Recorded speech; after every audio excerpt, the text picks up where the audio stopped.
Vraiment, je suis tellement d'accord avec Yam. Vous savez, cette histoire de monnaie, la France n'a pas voulu effectivement laisser les peuples africains et les pays africains s'émanciper. C'est pourquoi la France tente à tout prix à empêcher cette émancipation.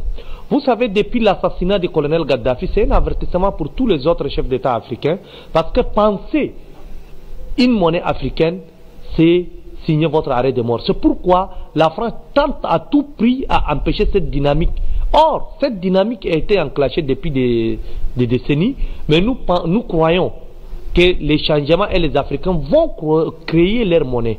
Aujourd'hui, tous ceux qui crient, tous les économistes qui crient pour défendre l'éco aujourd'hui ou les francs CFA, on sait, c'est nos frères noirs, mais ils sont tous des Français. Ils sont à la service de la France, mais ils ne sont pas là pour défendre nos intérêts. Concernant l'éco, Dr Yahiba a bien parlé, les Nigériens, les Ghana et les Libériens ne peuvent pas accepter d'être soumis encore sous la direction de la France pour contrôler leur monnaie et contrôler leur économie. La monnaie, comme a dit notre Yam, c'est l'expression aussi de la souveraineté. Vous ne pouvez pas garantir cette souveraineté monétaire tant que vous n'avez pas une armée forte. Les pays africains ont pensé à mettre en place une armée africaine forte, la force armée, militaire en attente qui est basée à Douala, qui n'a même pas vu les jours jusqu'à nos jours.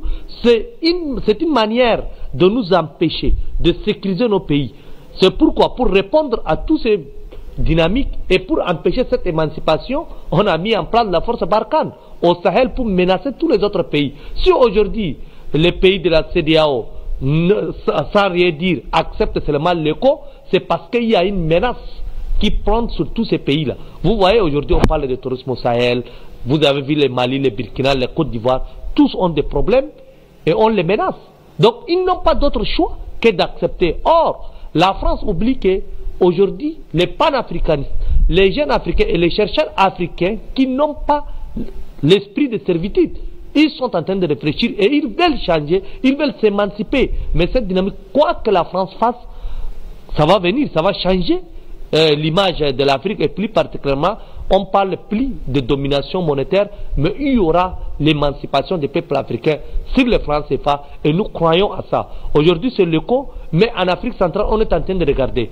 Aujourd'hui constatez-vous, dans tous les pays africains, là où les gens se développent, c'est là où il n'y a pas les francs CFA, là où on parle plus de l'éco.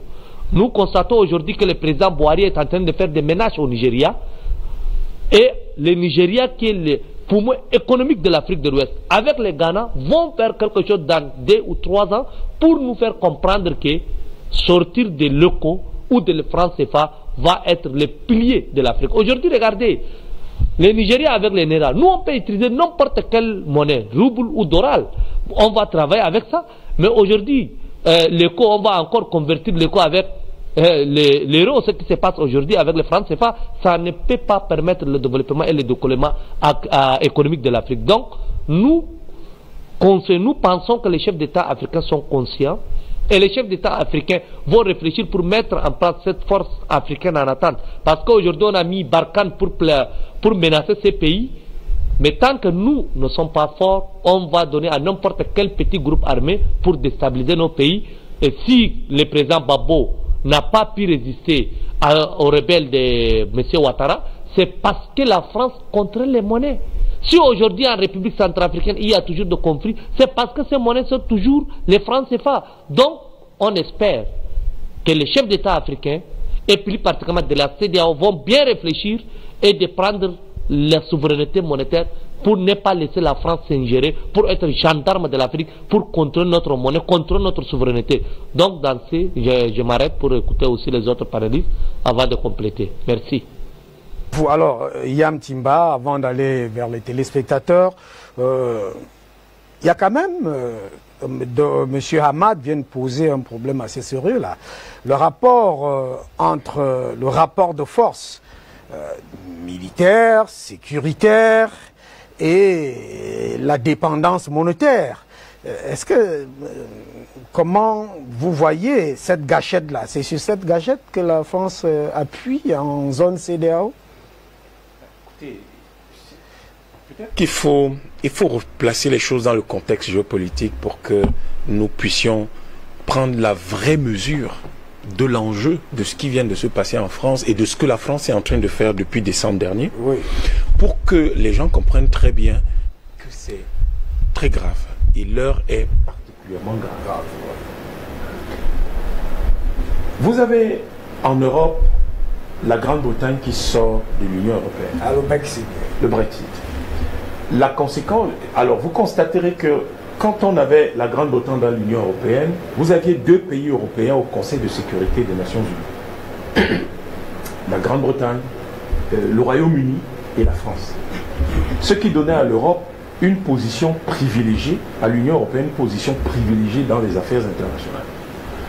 La Grande-Bretagne, le Royaume-Uni n'en fait plus partie. Donc vous avez l'Union européenne qui reste. Si vous avez l'Union européenne qui reste, il n'y a que la France qui est membre permanent du Conseil de sécurité des Nations Unies. Alors, qu'est-ce que cela signifie dans la relation de la France avec l'Afrique?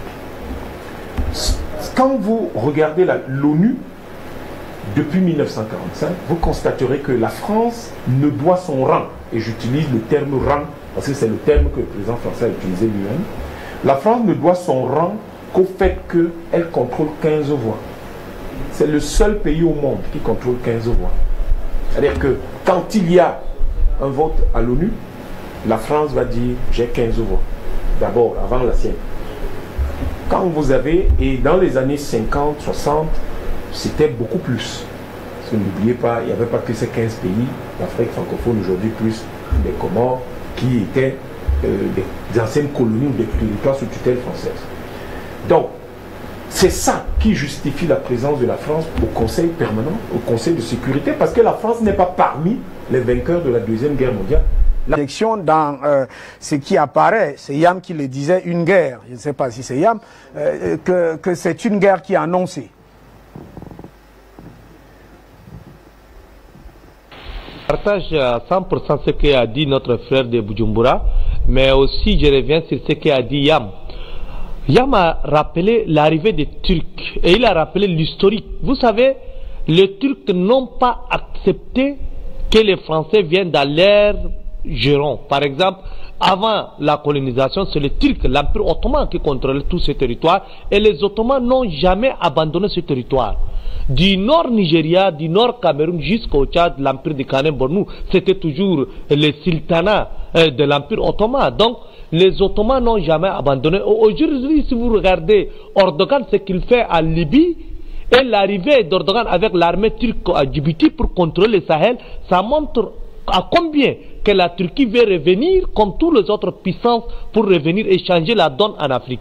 Aujourd'hui, si vous constatez au Cameroun, au Tchad, au Nigeria, des milliers de jeunes que la Turquie a facilité pour partir étudier en Turquie, et c'est le soft power turc qui est en train de se mettre en place pour revenir en Afrique et partager aussi les gâteaux africains. Parlant de francs CFA ou de l'éco, l'espoir pour nous ça va se renaître surtout en République centrafricaine, parce que les Français pensent que les jurons les plus faibles de l'Afrique et de l'Afrique centrale. Mais aujourd'hui, avec l'entrée de la Russie en République centrafricaine, si tu adhéras Russie, il est très facile pour le Cameroun, pour le Tchad, pour le Congo et pour les autres pays de la CEMAC d'emprunter aussi les pas. Parce que c'est très facile aujourd'hui pour nous. Parce que parler de monnaie, il faut toujours avoir votre sécurité. Tant que vous n'avez pas une armée forte, vous ne pouvez rien faire. Tant que vous n'avez pas votre sécurité, vous ne pouvez pas vous protéger. Et comme Yam l'a rappelé, la déstabilisation partout en Afrique, en Centrafrique, au Congo, une partie du Tchad. Mais si le Tchad aujourd'hui a réussi à stabiliser sa sécurité, le Nigeria, avec toute sa puissance militaire et économique, est incapable jusqu'à nos jours. Et c'est que nous, en Afrique centrale, on est en train de regarder. Le Cameroun n'a pas laissé son territoire, le Tchad n'a pas laissé son territoire, mais le Nigeria a laissé un peu de partie pour que Boko Haram prospère, pour que les ennemis de l'Afrique financent ces groupes pour déstabiliser encore la sous-région.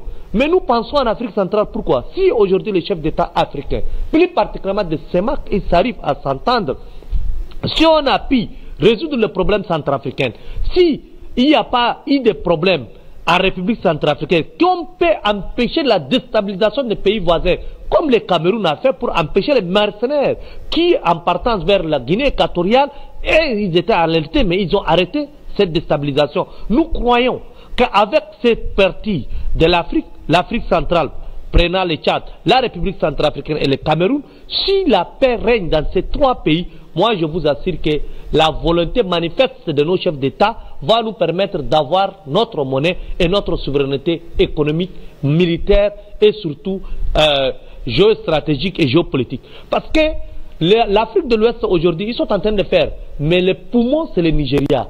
Le Nigeria, jusqu'à là, ils sont en train de dormir. Mais le soft power nigérien, si aujourd'hui vous comparez la population de l'Afrique CEMAC et la population nigérienne qui parle seulement le français, ça dépasse la population de l'Afrique CEMAC.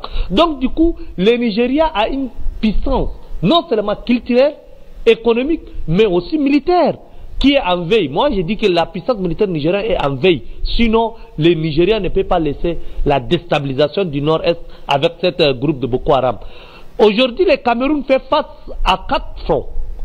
C'est que les ennemis de l'Afrique veulent toujours déstabiliser. Parce qu'en Afrique centrale, on pense toujours que c'est le Cameroun qui est le poumon de l'Afrique centrale. Toutes les réflexions, tous les cerveaux viennent du Cameroun. Et si au Cameroun, il y a la déstabilisation, ça veut dire que la déstabilisation aura au Tchad, en République centrafricaine, au Gabon et en Guinée équatoriale. Donc du coup, on ne peut pas réfléchir que pour la paix. Donc tout le sommeil de nos chefs d'État, c'est comment faire pour sécuriser l'instabilité, parler de l'instabilisation de la sous-région, mais pas penser à sortir de ces francs CFA parce qu'il y a les forces de déstabilisation qui sont basées dans certains de nos pays et qui sont en train de mettre en place leurs stratagèmes avec les nègres des maisons, comme vous avez dit, les nègres des maisons qui sont sortis de ces grandes écoles de ces pays, qui les ont formatés pour servir la métropole au nom de l'Afrique et qui sont avec nous et qui deviennent parfois des conseillers de nos chefs d'État, qui sortent de ces banques qui étaient qui l'ont formaté et qui sont là seulement à nous dominer pour ne pas laisser une réflexion de construction de nos nations et surtout la souveraineté monétaire. Donc, moi je pense qu'aujourd'hui, l'Afrique centrale a l'obligation, et surtout la CEMAC, nous avons les parties les plus riches de l'Afrique. Nous avons les forêts, nous avons le désert, nous avons une armée forte et l'armée de l'Afrique centrale tout entière, nous sommes fiers. Si aujourd'hui vous voyez que l'Afrique de l'Ouest, avec tous les moyens qu'ils ont, ils n'arrivent pas à se sécuriser et c'est très difficile pour eux de penser à sortir de cette souveraineté. Mais nous croyons qu'avec le nouveau dynamique, l'Afrique centrale va faire quelque chose, mais aussi l'Afrique de l'Ouest va nous suivre. Mais moi je ne vois pas le contraire. Aujourd'hui l'arrivée des Turcs à Libye, l'arrivée des Turcs au Tchad, au Nigeria et au Cameroun, et surtout les Chinois avec leur économie, avec les Russes de l'autre côté en République centrafricaine, je pense qu'il y a un peu d'équilibre de force. Et cet équilibre va nous permettre de prendre des décisions nécessaires si on arrive à diversifier nos partenaires. Parce que beaucoup de nos pays africains, ils ont les mêmes partenaires. Et ces partenaires ne veulent pas qu'on se développe. Ces partenaires ne veulent pas nous laisser parce qu'ils n'ont pas d'autre chose et ils n'ont pas d'intérêt de nous voir développer. Car nous faisons leur fierté et c'est nous qui faisons leur force. Sans nous, ils ne sont rien du tout. Donc, nous croyons que les chefs d'État, dans les années à venir, ils vont prendre des décisions nobles pour nous faire sortir de ces jougs. Mais aujourd'hui, on ne pas chez eux, on étudie en Afrique, on réfléchit plus qu'eux. Donc, je pense que cette dynamique a commencé et ça va finir dans bientôt. Vous, Harouna Larry, alors on va, Yam Timba, comme vous l'avez